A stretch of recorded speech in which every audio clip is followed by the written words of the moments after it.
স্বামী আর স্ত্রী দুপুরের খাবার খাওয়ার জন্য বসে আছেন। স্বামী আর স্ত্রী দুপুরের খাবার খাইবেন। ওই সময় একজন ভিক্ষুক গেটের মধ্যে আওয়াজ শুরু করে দিলেন, দরওয়াজায় আওয়াজ দেওয়া শুরু করে দিলেন, নক করা শুরু করে দিলেন। স্বামী বলে, ও আমার স্ত্রী, যাও গেটের মধ্যে কে আসছে, কে দরওয়াজায় আঘাত করে, একটু তুমি দেখে আসো। স্ত্রী এইবার চলে গেল। যাওয়ার পরে দেখে দরওয়াজায় একজন ভিক্ষুক। এইবার স্ত্রী বলে, আপনি কেন আসছেন? বলে, আমি অনেক ক্ষুধার্ত অবস্থায় রয়েছি, আমার পেটে অনেক ক্ষুধা, যদি তুমি আমার জন্য একটু খাবারের ব্যবস্থা করো।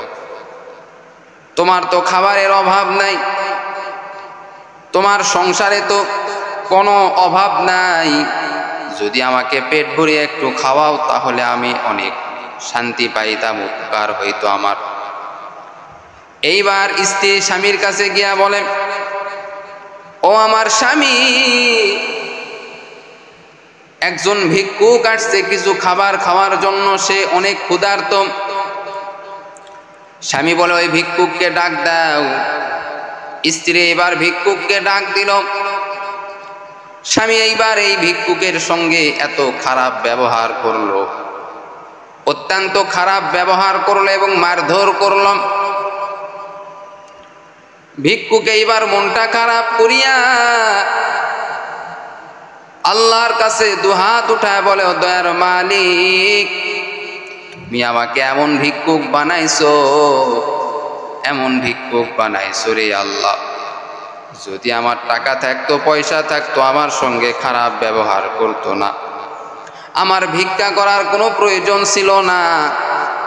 আজকে তুমি আমাকে গরিব বানানোর কারণে আমি মানুষের বাড়িতে ভিক্ষা করতে যাই। ও আল্লাহ, তুমি আমার রিজিকের ব্যবস্থা করে দাও, আর যেই বান্দা আমার সঙ্গে খারাপ ব্যবহার করলো তাকে তুমি দুনিয়াতেই ফলাফলটা দিয়া দাও, দুনিয়াতেই তাকে ফলাফল দিয়া দাও। এইবার এই ভিক্ষুকটা মনটা খারাপ করে যখন চলে গেলেন, স্ত্রী এইবার স্বামীকে বলতেছেন, ও স্বামী, তুমি ভিক্ষুকের সঙ্গে খারাপ ব্যবহার করে ভালো করো নাই, কাজটা তুমি ভালো করো নাই, খারাপ কাজ করেছো। স্বামী এইবার স্ত্রীর সঙ্গে রাগান্বিত ভাবে কথা শুরু করে দিলেন, রাগ করে কথা শুরু করে দিলেন, এবং এক পর্যায়ে স্ত্রীকেও স্বামী এইবার খারাপ ব্যবহার করে স্ত্রীর থেকেও আলাদা হয়ে গেলেন। স্বামী এইবার বাড়ি থেকে চলে গেলেন। স্বামী বাড়ি থেকে চলে গেলেন, স্ত্রীকে কষ্ট দিয়ে স্বামী বাড়ি থেকে বের হয়ে গেলেন। স্বামীর সঙ্গে স্ত্রীর আর কোনো খবর নাই, কোনো যোগাযোগ নাই। বছরের পর বছর চলে যায়। এইবার স্ত্রী যখন দেখলো তার স্বামী তার সঙ্গে দেখা করতেছে না, কোনো সম্পর্ক রাখতেছে না, তখন অন্য এক জায়গায় বিবাহ করলো স্ত্রী। বিবাহ করার পর তার সঙ্গে সংসার করা শুরু করে দিল। কয়েকদিন যাওয়ার পর আবার খাবার খাইবে, ওই সময় একজন ভিক্ষুক তাদের দরওয়াজায় চলে আসছেন। এইবার স্বামী বলতেছেন, ও স্ত্রী, যাও, কে যেন দরওয়াজায় চলে আসছে, যাও তুমি খবর নাও, কে আসছে খবর নাও। স্ত্রী এইবার গেলেন, গিয়া দেখেন ভিক্ষুক তার দরওয়াজায় আবার চলে আসছেন। এইবার এই স্বামী বলতেছে, ও আমার স্ত্রী, এই ভিক্ষুকটা কি চাই বলো, তাকে বলো তুমি কি চাও।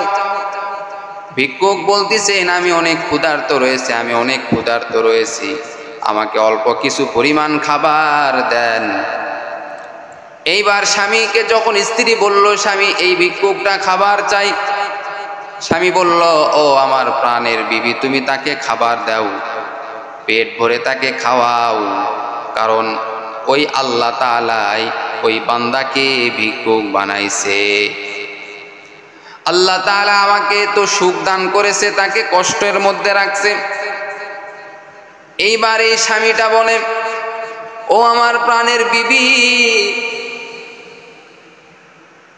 অনেক দিন আগে আল্লাহ তাআলা আমাকে ভিক্ষুক হিসাবে তোমার বাড়িতে পাঠায় দিয়েছিলেন, তখন তুমি আমার স্ত্রী ছিলে না।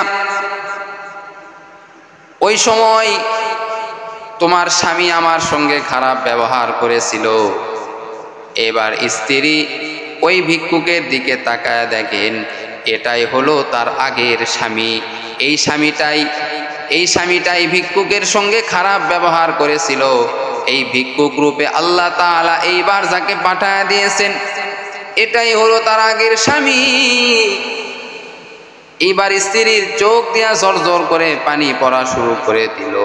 এইবার ভিক্ষুক বলতেছে, আপনি কেন কান্না করতেছেন? এইবারে আল্লাহর বান্দি স্ত্রী যখন তাকে পরামর্শ দিল, তাকে যখন সব কথা খুলে বলল যে আপনি আমার আগের স্বামী, আপনি ভিক্ষুকের সঙ্গে খারাপ ব্যবহার করার কারণে আল্লাহ তাআলা আজকে আপনাকে এই পরিস্থিতির মধ্যে রাখছে। আল্লাহ আপনাকে এই ভিক্ষুক বানায় দিয়েছে। আর যার সঙ্গে আপনি খারাপ ব্যবহার করেছিলেন, যেই ভিক্ষুকের সঙ্গে আপনি খারাপ ব্যবহার করেছিলেন, ওই ভিক্ষুকটা আমার বর্তমানের স্বামী। এজন্য বাবা, আল্লাহ তাআলা কখন কাকে কি করবে আল্লাহই ভালো করে জানেন। সকাল বেলার ধনী রে তুই, বিকাল বেলার ফকির। এজন্য মাস্তানি করার কোনো সুযোগ নাই। মাস্তানি যারা করবে আল্লাহ তাআলা তাদেরকে ধ্বংস করে দিবেন। আল্লাহ তাআলা যেমন এই ভিক্ষুকের সঙ্গে খারাপ ব্যবহার করার কারণে তাকে একদিন ভিক্ষুক বানায় দিয়েছে, আর তার স্বামীর জায়গায় ওই ভিক্ষুককে আল্লাহ তাআলা সেট করে দিয়েছেন। সবই হলো আল্লাহর খেলা। এজন্য আল্লাহর সঙ্গে কখনো খারাপ ব্যবহার করা যাবে না। ভিক্ষুকের সঙ্গে খারাপ ব্যবহার করা যাবে না। ভিক্ষুকদেরকে তুমি খাবার দিতে পারো আর না পারো, খারাপ ব্যবহার করবা না। টাকা দিতে পারো আর না পারো, তার সঙ্গে খারাপ ব্যবহার কখনো করবা না। কারণ ভিক্ষুক যদি আল্লাহর কাছে যদি তোমার জন্য যদি বরদোয়া করে, তোমার সব টাকা ধ্বংস হয়ে যাবে, সব সম্পদ ধ্বংস হয়ে যাবে। আল্লাহ তাআলা তোমাকে এমন বিপদের মধ্যে ফালায় দিবে যা তুমি কখনো কল্পনাও করে শেষ করতে পারবে না। এজন্য ভিক্ষুকের সঙ্গে খারাপ ব্যবহার করা যাবে না। ভিক্ষুক যদি আপনার কাছে যদি 2টা টাকা চাইতে আসে, আপনি দিতে পারলে দিবেন, না পারলে তার সঙ্গে খারাপ ব্যবহার করবেন না, বরং দেওয়াই তার আপনার জন্য ভালো হবে। ভিক্ষুকদেরকে যদি আপনি দেন, তাহলে আল্লাহ তাআলা আপনার উপর খুশি হবেন। আল্লাহ তাআলা আপনার সকল প্রকার বিপদ দূর করে দিবেন। এজন্য আমরা ভিক্ষুকদেরকে তাদেরকে ভালোবাসার চেষ্টা করব এবং তাদের সঙ্গে ভালো ব্যবহার করব। তাহলে আল্লাহও আমাদের সঙ্গে ভালো ব্যবহার করে আল্লাহ আমাদের নামটা জান্নাতীদের খাতায় দিয়ে দিবেন। সুবহানাল্লাহ। আল্লাহ তাআলা আমাদের সকলকে এই কথাগুলি বুঝে আমল করার তৌফিক দান করুক। সকলে বলেন আমিন।